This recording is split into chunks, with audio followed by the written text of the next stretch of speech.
தாவீது பக்தன் சொல்றாரு, வீண் சிந்தனைகளை நான் வெறுத்து உமது வேதத்திலே பிரியப்படுகிறேன் என்று சொல்லுகிறார். தேவப்பிள்ளை, இந்த உலகத்தில் வீணான மாயைகள் சிற்றின்பங்கள் மேல் உங்களுடைய சிந்தனைகள் போகாதபடிக்கு கிறிஸ்து இயேசுவில் இருந்த சிந்தனையினாலே எப்பொழுதும் உங்கள் சிந்தனைகளை நிறைத்து காத்து கொள்ளுங்கள். உங்கள் இருதயம் கிறிஸ்துவின் சிந்தனைகளினாலே வேத வசனங்களிலும் எப்பொழுதும் பிரியமாய் இருக்கட்டும்.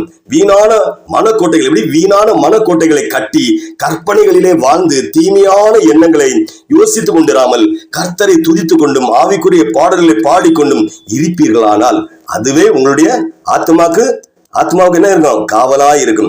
அப்பொழுது கெட்ட சொப்பனங்களையும் ஆபாச கனவுகளையும் கொண்டு வருகிற சகல பிசாசின் கிரியைகளும் முறியடிக்கப்பட்டு போகிற உலகளே, இப்படிப்பட்டதான காரியங்களிலே நீங்கள் அடிமைப்பட்டிருப்பீர்களே. ஆனால் தாவீது பக்தனை போல, தேவனே என்னை ஆராய்ந்து என் இருதயத்தை அறிந்து கொள்ளும், என்னை சோதித்து என் சிந்தனைகளை